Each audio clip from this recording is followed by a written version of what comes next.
La llamada llegó un miércoles por la mañana, mientras yo preparaba el desayuno. Mi esposa tomó su móvil con ese aire dramático que siempre la caracterizaba, y pude oír la voz de su tía a través del altavoz desde el otro lado de la cocina. Su abuela había fallecido y le había dejado todo, la herencia completa. Estamos hablando de una cantidad de dinero muy seria, suficiente para cambiar la vida de alguien por completo. Al principio, me sentí genuinamente feliz por ella. Quiero decir, perder a alguien que amas nunca es fácil, pero saber que su abuela quería cuidar de su futuro me pareció significativo. Me acerqué y le apreté el hombro mientras aún estaba en la llamada, pensando que procesaríamos esto juntos, como hacen los matrimonios. Pero en el momento en que colgó, vi algo cambiar en su expresión. No era dolor, no era gratitud, era algo completamente diferente. Puedes creerlo, dijo, pero su tono no era de emoción. Era casi calculador. Todos esos años diciéndome que fuera práctico, que mantuviera los pies en la tierra. Resulta que ella estaba sentada sobre esto todo el tiempo.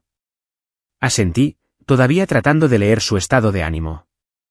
Es increíble, cariño. Debió de quererte mucho para dejártelo todo.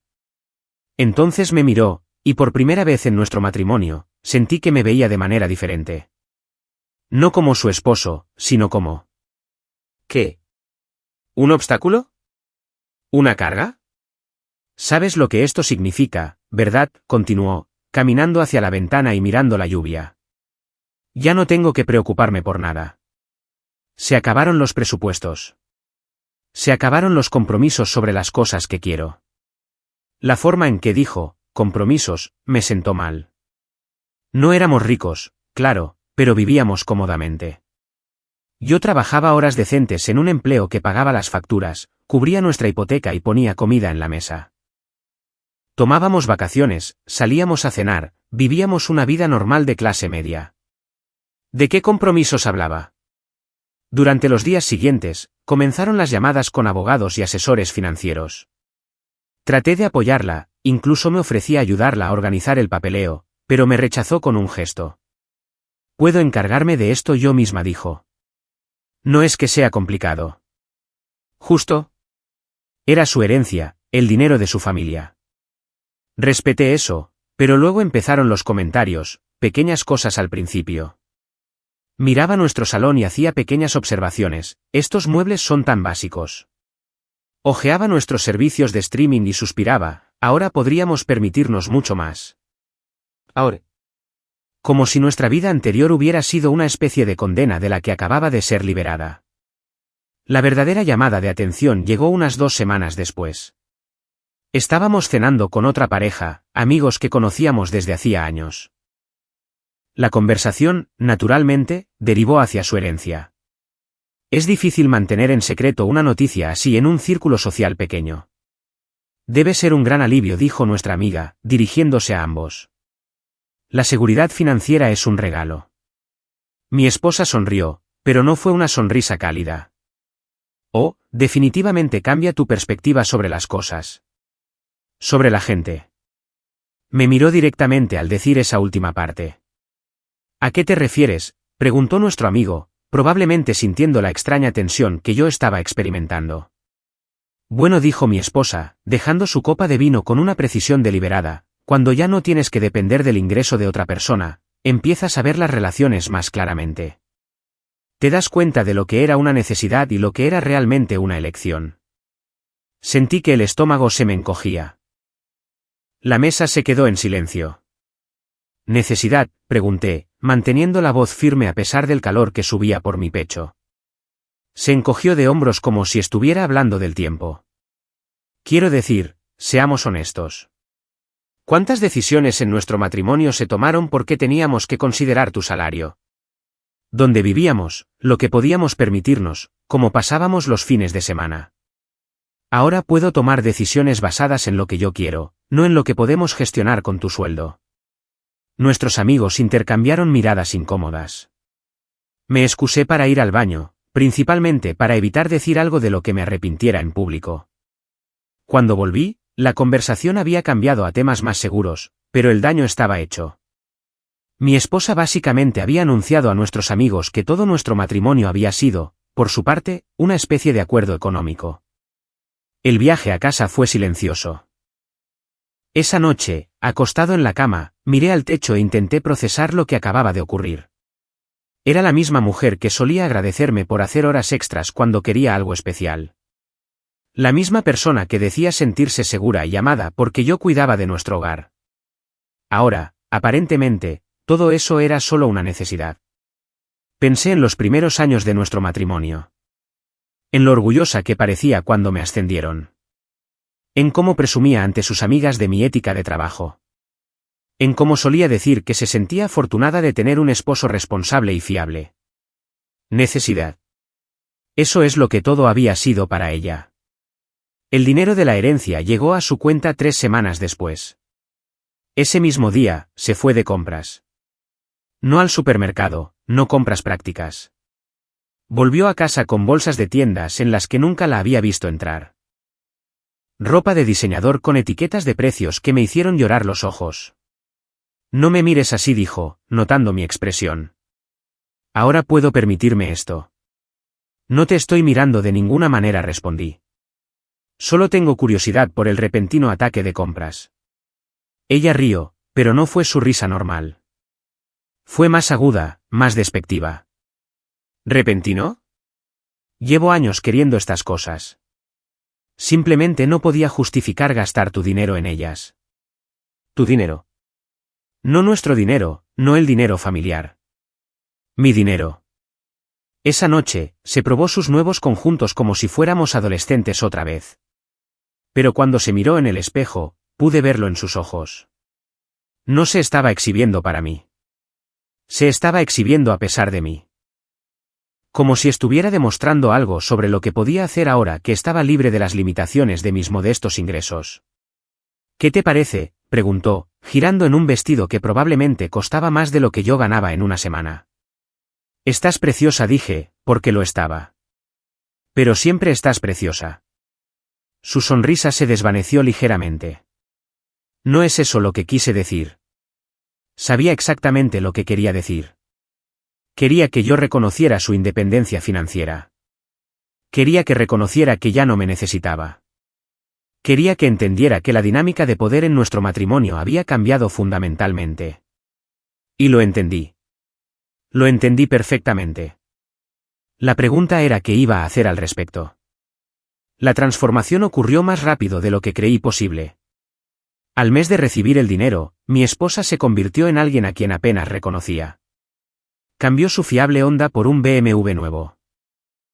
No una berlina práctica, sino un deportivo descapotable que costaba más que el salario anual de la mayoría de la gente. Cuando le pregunté si había pensado en los costes del seguro, simplemente se rió. ¿Costes del seguro?, repitió como si le hubiera preguntado por el precio del aire. Ese es el tipo de pensamiento del que ya no tengo que preocuparme. La casa fue la siguiente en recibir una renovación completa. Decoradores de interiores profesionales, muebles a medida, obras de arte que venían con certificados de autenticidad. Llegaba a casa del trabajo y encontraba a desconocidos reorganizando todo nuestro espacio vital mientras mi esposa supervisaba con una copa de vino en la mano. ¿No te encanta?, preguntaba, señalando una pintura abstracta que parecía que alguien había estornudado sobre un lienzo. Es mucho más sofisticado que lo que teníamos antes. Lo que teníamos antes eran muebles que habíamos elegido juntos, fotos de nuestros viajes, libros que ambos habíamos leído, nuestra vida, básicamente. Ahora, parecía una página de revista para gente con más dinero que personalidad. Pero la peor parte no eran los gastos. Era como empezó a tratarme. Había adquirido el hábito de organizar cenas elaboradas, invitando a gente que apenas conocíamos solo porque se movían en los círculos sociales adecuados. Llegaba a casa del trabajo y encontraba a los del catering en nuestra cocina, y a mi esposa vestida como si fuera a una gala. «Ah, estás aquí», decía cuando yo entraba, pero su tono sugería que estaba interrumpiendo en lugar de llegar a mi propia casa. «Quizás quieras ducharte y cambiarte. La gente llegará pronto». ¿La gente? No amigos, no nuestros amigos. Gente que importaba ahora que tenía dinero. Durante estas fiestas, tenía una forma de presentarme que me ponía la piel de gallina. Este es mi esposo. ¿Trabaja en cómo lo llamas? Ah, sí, Gestión de sistemas. Como si mi trabajo fuera un pasatiempo pintoresco que no lograba entender del todo. Una noche, un tipo con un traje caro me preguntó a qué me dedicaba. Antes de que pudiera responder, mi esposa intervino. Oh, él tiene uno de esos trabajos estables y fiables. Muy práctico, dijo. Práctico, de la misma manera que otra gente podría decir contagioso. El hombre asintió educadamente y de inmediato desvió la conversación hacia la nueva colección de arte de mi esposa. Me excusé temprano esa noche, alegando que tenía trabajo por la mañana. Mi esposa ni siquiera levantó la vista de su conversación sobre inauguraciones de galerías y subastas benéficas. Este se convirtió en el patrón. Ella planeaba estos eventos sociales sin consultarme y luego actuaba como si yo fuera el problema cuando no participaba con entusiasmo en conversaciones sobre clubes náuticos y catas de vino. Estás siendo antisocial, me dijo después de una velada particularmente incómoda. Esta gente podría ser buenos contactos para nosotros. ¿Contactos para qué?, pregunté. Tengo un trabajo. Tenemos amigos. ¿Para qué necesitamos contactos exactamente? Me miró como si acabara de preguntar por qué necesitábamos fontanería interior. Realmente no lo entiendes, ¿verdad? Esta es nuestra oportunidad de ascender en el mundo, de estar rodeados de gente exitosa en lugar de... Hizo un gesto vago en dirección al barrio de nuestros viejos amigos. ¿En lugar de qué? En lugar de conformarnos con lo mediocre. Mediocre. Eso es lo que nuestra vida había sido para ella. Mediocre. La gota que colmó el vaso llegó un sábado por la mañana a finales de noviembre. Estaba preparando café, esperando un fin de semana tranquilo, cuando entró en la cocina, ya vestida como si fuera a un lugar importante. Tengo un almuerzo con unas mujeres del club de campo, anunció, revisando su reflejo en la pantalla de su teléfono. Están discutiendo puestos en juntas directivas de beneficencia. Suena bien, dije, aunque no pude evitar preguntarme cuándo se había unido a un club de campo. Sí. Bueno, son el tipo de personas que pueden abrir puertas. Puertas de verdad, no hizo una pausa, mirándome preparar café con mi ropa de fin de semana, no el tipo de vida donde el café del sábado por la mañana en casa es lo más destacado de la semana de alguien. Dejé mi taza con cuidado. ¿Qué tiene de malo el café del sábado por la mañana en casa? Ella suspiró, el tipo de suspiro exagerado que sugería que yo estaba siendo deliberadamente obtuso. No tiene nada de malo. Si te conformas con cosas pequeñas. Si no quieres más de la vida. Creía que eras feliz, dije en voz baja. Yo también lo creía, respondió. Pero eso fue antes de darme cuenta de cómo es realmente la felicidad. Agarró su bolso, revisó su apariencia una vez más y se detuvo en el umbral de la cocina. ¿Sabes de lo que me di cuenta ayer?, dijo, sin realmente preguntar. He pasado años tomando decisiones basadas en lo que podíamos permitirnos juntos. ¿Dónde podíamos ir de vacaciones? ¿Qué tipo de coche podíamos tener? Si podíamos permitirnos salir a cenar una noche entre semana. Hice compromisos constantemente. Ambos hicimos compromisos, señalé. Es lo que hacen las parejas casadas. Ella negó con la cabeza. No, yo hice compromisos. Tú simplemente vivías dentro de tus posibilidades. Hay una diferencia. Después de que se fue, me quedé sentado en nuestra cocina, su cocina, al parecer, e intenté entender cómo habíamos llegado a esto. Era la misma mujer que solía sorprenderme con cenas caseras solo porque sí. La misma persona que decía que sus momentos favoritos eran los tranquilos domingos por la mañana, cuando no teníamos que estar en ningún sitio. Ahora, esos momentos eran la prueba de una vida pequeña y mediocre que ella había superado. La conversación que había estado temiendo ocurrió el martes siguiente. Me estaba esperando cuando llegué a casa del trabajo, sentada en el salón con una copa de vino y una carpeta de manila sobre la mesa de café. Tenemos que hablar, dijo. Supe de inmediato lo que había en esa carpeta. He estado pensando mucho en nosotros últimamente, continuó, con voz firme y profesional, en lo que ambos queremos de la vida. Y creo que ahora queremos cosas muy diferentes. No me senté. Simplemente me quedé allí, de pie, esperando que dijera lo que ambos sabíamos que iba a decir. Creo que deberíamos divorciarnos. Las palabras quedaron suspendidas en el aire entre nosotros. No me sorprendió exactamente, pero oírlas en voz alta todavía se sintió como un puñetazo en el estómago. Ya veo, dije finalmente. Pareció sorprendida por mi respuesta tranquila. Creo que esperaba que discutiera, que luchara por nuestro matrimonio, que prometiera que podía cambiar o darle lo que ella creía necesitar. Ya he hablado con un abogado, continuó, abriendo la carpeta y sacando documentos de aspecto oficial. Quiero que esto sea justo y limpio. Sin dramas. ¿Justo? Como si hubiera una forma justa de terminar un matrimonio porque una persona había decidido que la otra ya no era lo suficientemente buena. Los papeles están todos ahí, dijo, deslizando la carpeta por la mesa de café hacia mí.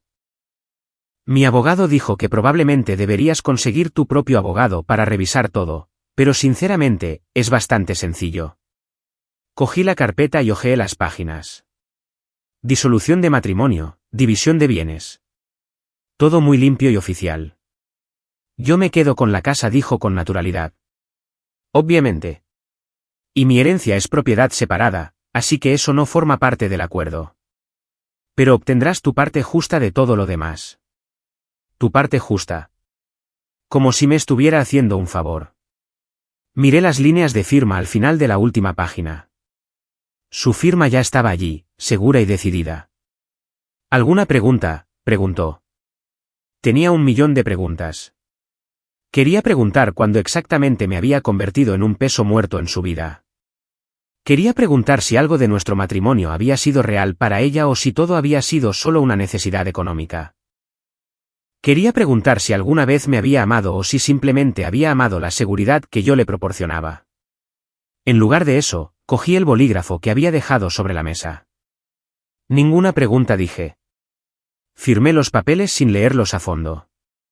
Los firmé sin llamar a un abogado. Los firmé sin negociar ni discutir ni intentar hacerla cambiar de opinión. Sus ojos se abrieron un poco más cuando terminé de firmar. Creo que mi tranquila aceptación la desequilibró. ¿Eso es todo?, preguntó. Eso es todo, confirmé, devolviéndole la carpeta sobre la mesa. Caminé hacia la puerta de entrada, cogí mi chaqueta y me dirigí a mi coche. ¿A dónde vas?, gritó detrás de mí. Fuera, dije sin darme la vuelta. Mientras me alejaba, pude verla en el espejo retrovisor, de pie en el umbral de nuestra casa, viéndome marchar. Parecía confundida, como si hubiera esperado una reacción diferente. Pero, ¿qué reacción quería? ¿Lágrimas, súplicas, promesas de convertirme en el tipo de hombre que su nuevo dinero requería? Estaba harto de ser la necesidad de alguien, y definitivamente estaba harto de ser la decepción de alguien. No volví a la casa esa noche, ni la siguiente, ni la de después. Me registré en un hotel decente en el centro y empecé a hacer llamadas. No a abogados, ni a amigos, ni a familiares que pudieran intentar disuadirme de lo que estaba planeando. Llamé a una empresa especializada en traslados corporativos. ¿Con qué rapidez pueden organizar un traslado a un estado diferente?, le pregunté a la representante. Depende de la empresa y del puesto, respondió. ¿Cuál es su plazo? 2 semanas. Hizo una pausa. Es ambicioso, pero no imposible. ¿En qué campo trabaja? En 3 días, tenía entrevistas programadas en Minneapolis, Denver y Phoenix. En 1 semana, tenía una oferta de trabajo en Minneapolis que pagaba un 15% más de lo que ganaba. La empresa necesitaba que alguien empezara de inmediato y estaban dispuestos a cubrir los gastos de traslado. Perfecto. Volví a la casa exactamente una vez, un jueves por la tarde, cuando sabía que mi futura exesposa estaría en su cita semanal en el spa. El lugar ya parecía diferente. Más obras de arte, diferentes arreglos de muebles, flores frescas en jarrones caros. Ya estaba borrando nuestra vida compartida y reemplazándola con su visión de la sofisticación. Empaqué metódicamente, ropa, documentos personales, algunos libros que significaban algo para mí. Dejé atrás todo lo que habíamos comprado juntos, todo lo que pudiera recordarme quién solía ser cuando creía estar construyendo una vida con alguien que me valoraba. Las fotos de la boda se quedaron en la repisa de la chimenea. Nuestros muebles se quedaron donde estaban. Incluso mis herramientas en el garaje se quedaron. No quería nada de esa vida, excepto mi libertad. No dejé nota, ni dirección de reenvío, ni explicación. Si dejé mi anillo de bodas en el mostrador de la cocina, junto a su cafetera, donde seguro lo encontraría. La mudanza a Minneapolis ocurrió más rápido de lo que pensaba. La empresa de traslados se encargó de todo. A las 2 semanas de firmar esos papeles de divorcio, estaba de pie en un adosado vacío a 2.400 kilómetros de distancia, viendo cómo el camión de la mudanza desaparecía por la calle. Mi nueva vida comenzó de inmediato. Sin periodo de transición, sin mirar atrás, sin dudas. Me sumergí en mi nuevo trabajo, aprendí los nombres de mis compañeros, encontré un gimnasio decente, descubrí qué cafetería hacía los mejores sándwiches de desayuno. Cambié mi número de teléfono el día que llegué. Nuevo estado, nuevo número, nuevo proveedor de servicios. Cerré mis antiguas cuentas de redes sociales y abrí otras nuevas con un nombre ligeramente diferente. No me estaba escondiendo exactamente, pero tampoco estaba facilitando que me encontraran. Mientras tanto, según un amigo en común que llamó a mi antiguo número y recibió un mensaje de desconexión, mi exesposa estaba planeando una celebración. Está organizando una fiesta este fin de semana, me dijo el amigo cuando finalmente localizó mi número de trabajo. La llama una fiesta de nuevo capítulo. Al parecer, está invitando a todos los que conocemos. ¿Una fiesta? Estaba organizando una fiesta para celebrar que se había librado de mí. ¿Estás bien?, preguntó el amigo. Toda esta situación es muy extraña. Nadie entiende lo que pasó. Estoy bien, le dije. Mejor que bien, en realidad. Y lo estaba. Por primera vez en meses, sentí que podía respirar correctamente. La fiesta, por lo que supe después, fue todo lo que se podría esperar de alguien con demasiado dinero y muy poca clase. Comida de catering, barra libre, DJ profesional. Al parecer, le había dicho a todo el mundo que finalmente era libre de vivir la vida que siempre había querido. Según otro amigo que asistió y me llamó después, no dejaba de mirar su teléfono durante toda la noche, mirando hacia la puerta cada vez que alguien llegaba, haciendo comentarios sobre cómo algunas personas simplemente no pueden manejar el cambio y prefieren enfurruñarse en lugar de enfrentar la realidad. Estaba esperando que yo apareciera, esperando que montara una escena, que le rogara que reconsiderara, que demostrara que no podía vivir sin ella. Pero yo estaba a 2 estados de distancia, montando muebles en mi nuevo lugar y buscando buenos senderos para caminar en la zona. Las llamadas a mi antiguo número comenzaron ese domingo. Según el amigo que finalmente me contó esto, mi exesposa pasó todo el día tratando de localizarme. Llamó repetidamente, dejó mensajes de voz que comenzaron siendo furiosos y gradualmente se volvieron más confusos. ¿Dónde demonios estás?, fue aparentemente como comenzó el primer mensaje. Para el 10º mensaje, estaba preguntando a amigos si habían tenido noticias mías. Para el 20º, estaba conduciendo a lugares donde pensaba que podría estar, mi antiguo gimnasio, la cafetería a la que solíamos ir, incluso mi antiguo lugar de trabajo, donde se enteró de que ya había presentado mi renuncia y vaciado mi oficina. Tardó 3 días en darse cuenta de que realmente me había ido. No escondido en casa de un amigo. No alojado en un hotel para demostrar algo. ¿Ido? El investigador privado que contrató contrató a un investigador privado después de 2 semanas de no poder localizarme, le dijo más tarde que había cubierto bien mis huellas. Nuevo trabajo, nueva dirección, nuevo número de teléfono, todo nuevo. Un acto de desaparición de nivel profesional. Pero eso fue mucho después. En esos primeros meses, me concentré en construir algo completamente nuevo. Me uní a un grupo de senderismo y pasé los fines de semana explorando senderos alrededor de las ciudades gemelas. Tomé una clase de cocina y aprendí a hacer cosas que no venían de una caja o un restaurante. Empecé a leer libros de nuevo, algo que de alguna manera había dejado de hacer durante los últimos años de mi matrimonio. Compré muebles que realmente me gustaban, no muebles que parecían caros o sofisticados. Sillas cómodas, un buen colchón, una mesa de cocina donde podía sentarme y desayunar mientras miraba los árboles de mi pequeño patio trasero. Lo más importante es que dejé de mirar por encima del hombro. Dejé de preguntarme qué estaba haciendo o pensando o planeando. Dejé de importarme si me extrañaba o se arrepentía de su decisión. Más tarde me enteré de que esperaba que volviera arrastrándome en un mes. Les dijo a varias personas que solo estaba siendo dramático y que me daría cuenta de que no podía arreglármelas sin ella una vez que la realidad de vivir solo se asentara. Mantuvo la casa exactamente como estaba durante los primeros 6 meses después de que me fui, aparentemente convencida de que volvería y me disculparía por el berrinche que ella pensaba que estaba teniendo. Pero no estaba teniendo un berrinche. No estaba haciendo una declaración ni tratando de darle una lección. Simplemente había terminado. Terminado de ser el plan B de alguien. Terminado de ser la opción práctica con la que alguien se conformaba. Terminado de ser parte de una vida que otra persona consideraba mediocre. Para mi primer invierno en Minneapolis, había establecido rutinas que no tenían nada que ver con mi vida anterior. Había hecho nuevos amigos que me conocían como soy ahora, no como la mitad de una pareja que se había desmoronado. Había aprendido a apreciar de nuevo los tranquilos sábados por la mañana, pero esta vez eran míos por elección, no porque no pudiera permitirme nada mejor. Estaba construyendo el tipo de vida que me pertenecía por completo. Y por primera vez desde que tengo memoria, eso se sentía como suficiente. 3 años después de mi nueva vida en Minneapolis, recibí una llamada inesperada de nuestro antiguo vecino de casa. Habíamos sido amigables, pero no cercanos, así que saber de él fue sorprendente. Espero que no te moleste que te llame, dijo después de intercambiar saludos básicos. Conseguí tu número del directorio de tu antigua empresa. Quería preguntarte algo, pero no estaba seguro de si era apropiado. ¿Qué pasa?, pregunté, genuinamente curioso. Es sobre tu exesposa, dijo con cuidado.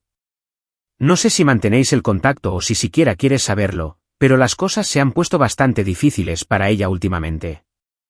No estaba seguro de cómo responder a eso. Una parte de mí sentía curiosidad, pero una parte más grande de mí había trabajado duro para dejar de preocuparme por su vida por completo. Difícil es cómo, me encontré preguntando a pesar de mi buen juicio. Bueno, perdió la casa el mes pasado por ejecución hipotecaria y creo que ha vuelto a vivir temporalmente con sus padres. Esto me tomó por sorpresa. La casa estaba pagada cuando nos divorciamos. ¿Cómo se pierde una casa que no tiene hipoteca? Sacó un préstamo contra ella hace unos 18 meses, continuó, aparentemente leyendo mi confusión en mi silencio. Uno grande. Luego no pudo hacer los pagos. Durante los siguientes 20 minutos, me puso al día sobre lo que había estado sucediendo en la vida que había dejado atrás. La imagen que pintó fue a la vez impactante, y si soy sincero, predecible. Los gastos habían continuado después de que me fui, pero se habían intensificado drásticamente. La ropa de diseñador se convirtió en todo de diseñador. El BMW había sido cambiado por un Mercedes, luego por un Porsche. Había hecho viajes a Europa, comprado joyas que costaban más que los coches de la mayoría de la gente, renovado la casa 2 veces en 2 años. Organizaba fiestas cada pocas semanas, me dijo el vecino. Grandes eventos caros, con catering, decorados, todo el tinglado. Creo que intentaba establecerse en algún círculo social, pero le estaba costando una fortuna.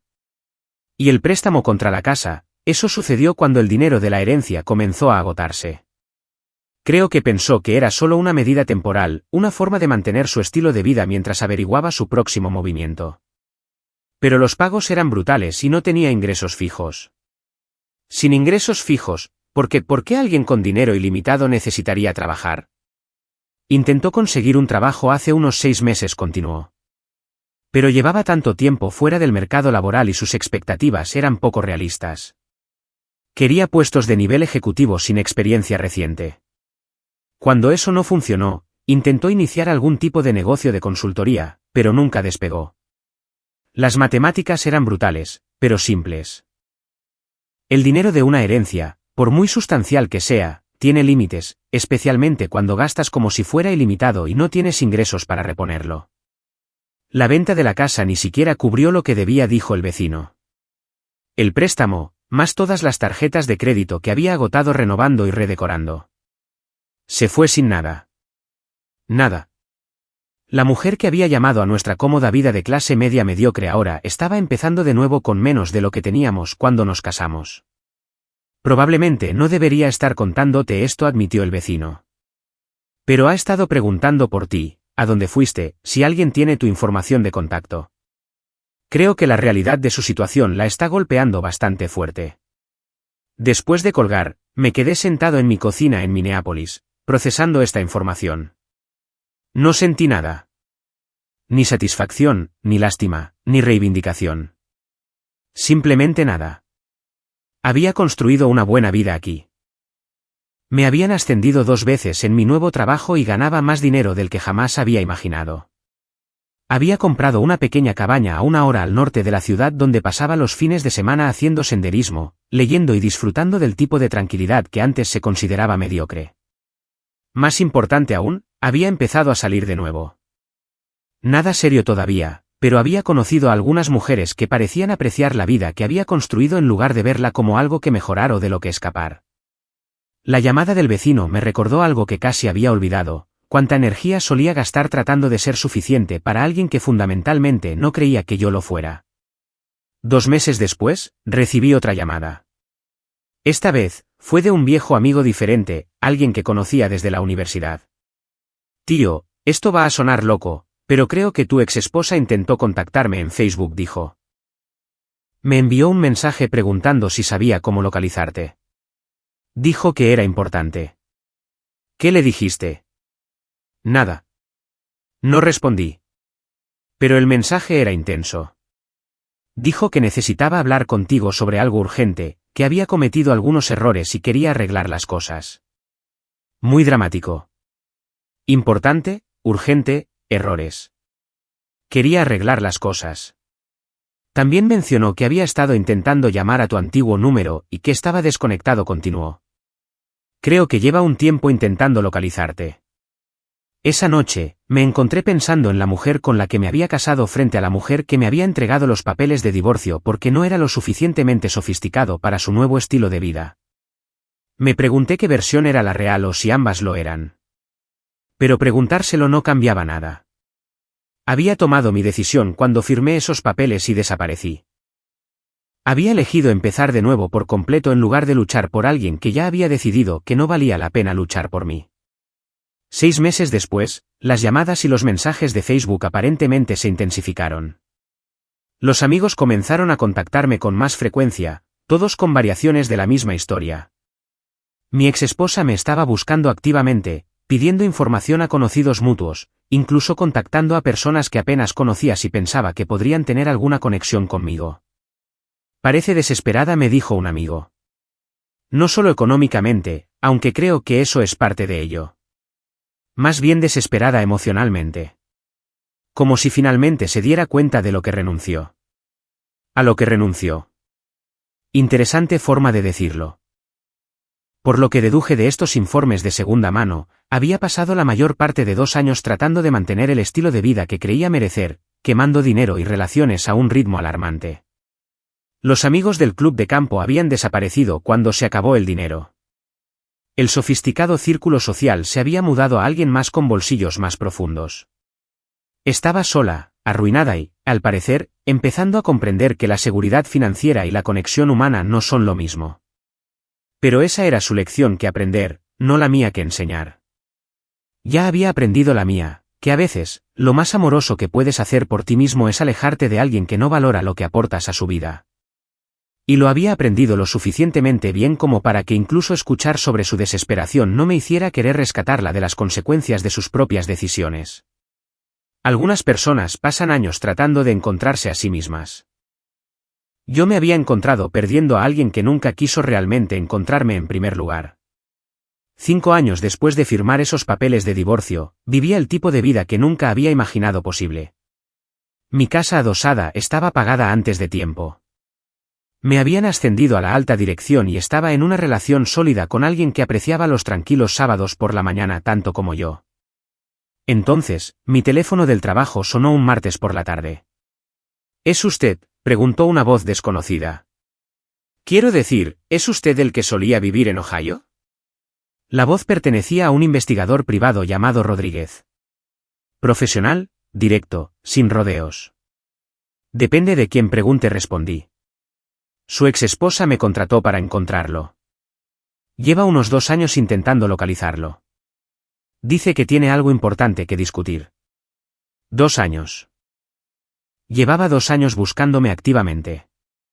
Me pidió que le dijera que encontró 300 llamadas perdidas en su antiguo número de teléfono, continuó Rodríguez.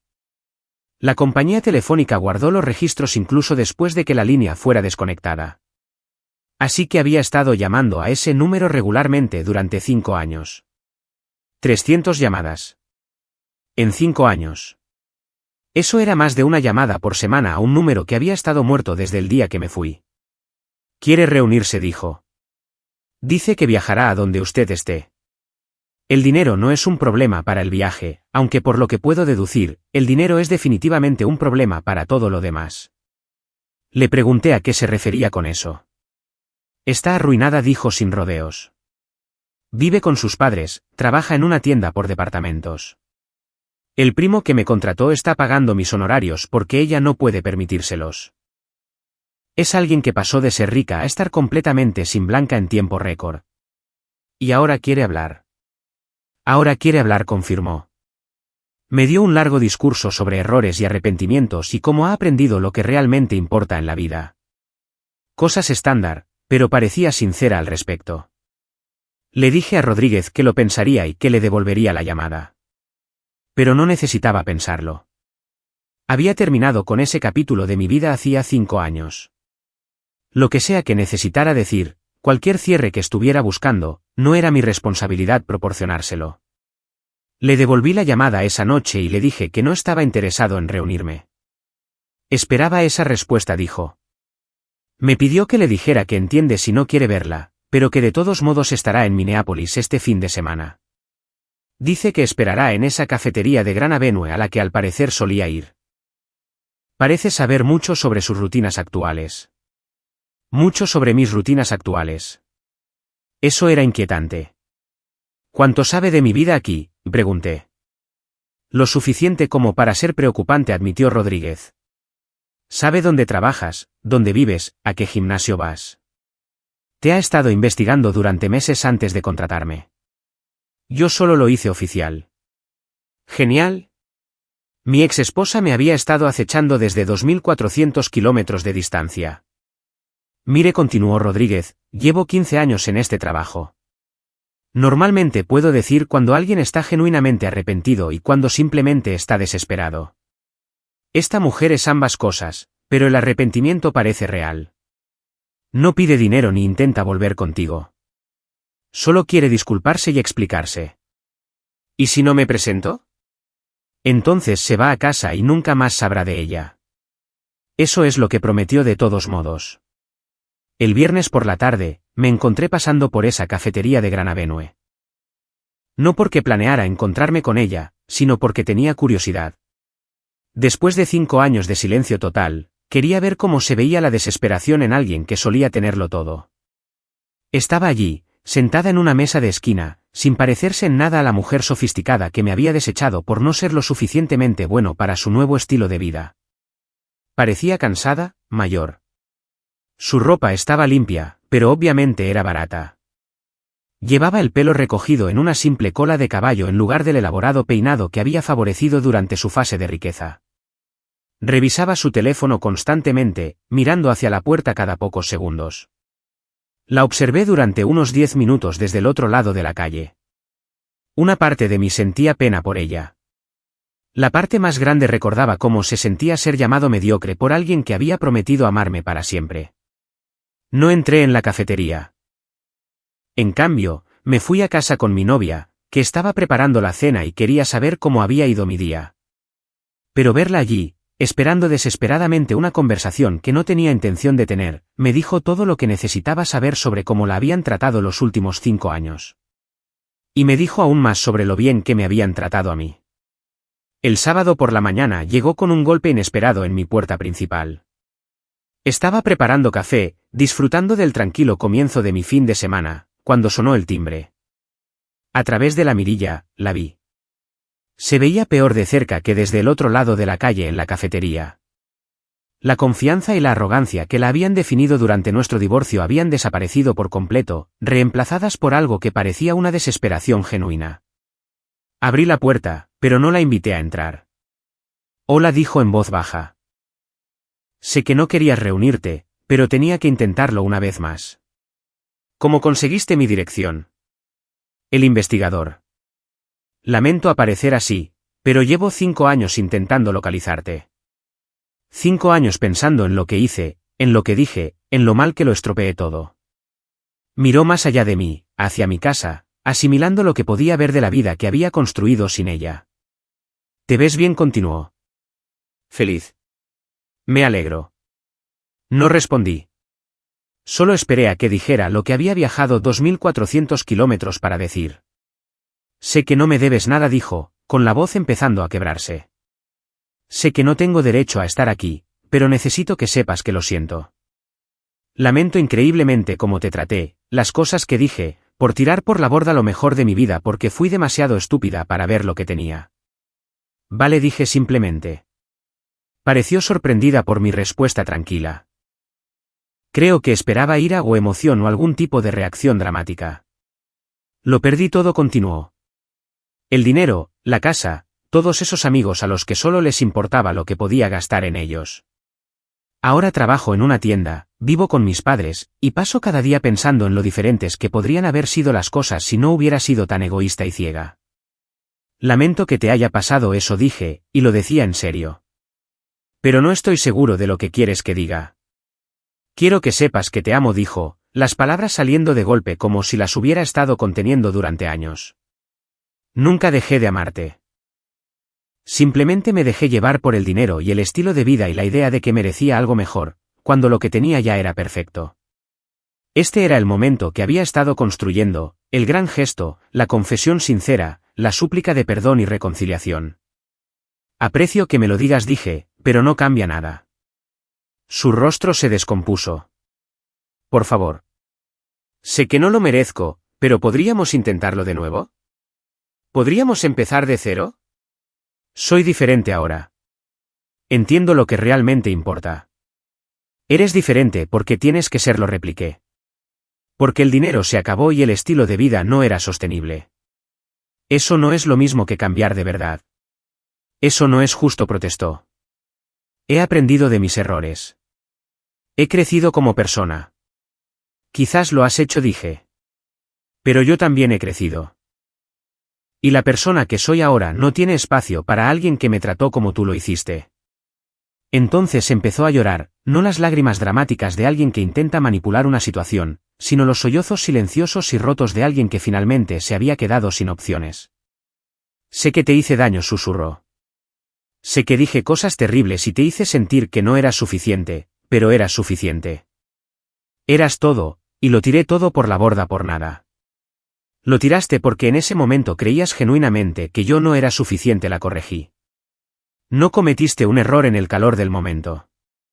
Tomaste una decisión calculada basada en cómo pensabas que debería ser tu vida. Me miró, con el maquillaje corriendo por sus mejillas. Entonces, no hay nada que pueda decir, nada que pueda hacer. No hay nada que hacer, dije suavemente. Lo que pasó entre nosotros está terminado. Ya no estoy enfadado contigo, pero tampoco estoy disponible para una segunda oportunidad. ¿Estás viendo a alguien?, preguntó. Sí, dije. Alguien que valora el tipo de vida que estamos construyendo juntos en lugar de verla como algo que mejorar. En ese momento, oí el portazo de un coche en la entrada. Mi novia volvía a casa de su carrera matutina. Necesito que te vayas ahora, dije con firmeza. Y necesito que no vuelvas. Lo nuestro se acabó, y se acabó hace 5 años. Tienes que aceptarlo y encontrar una manera de seguir adelante con tu vida. Asintió entre lágrimas, comprendiendo que este era realmente el final. Espero que puedas perdonarme algún día, dijo mientras comenzaba a caminar hacia su coche de alquiler. Ya lo he hecho, respondí. Pero el perdón no significa reconciliación. Mientras se alejaba, mi novia subió corriendo por la entrada. ¿Quién era?, preguntó, jadeando por la carrera. Nadie importante, dije, y me di cuenta al decirlo de que era completamente cierto. La mujer que una vez había sido el centro de mi mundo se había convertido exactamente en lo que ella siempre me había visto a mí, irrelevante para la vida que realmente importaba. La diferencia era que yo había construido una vida que realmente importaba. Y ella todavía estaba buscando a alguien más que le construyera una. Nuestra historia ha llegado a su fin. Si has llegado hasta aquí, ¿qué tal si te suscribes a nuestro canal? Nos ayuda inmensamente. He seleccionado otros 2 vídeos para ti que estoy seguro de que disfrutarás. Siéntete libre de hacer clic en ellos. Te esperaré en la próxima historia. Hasta pronto.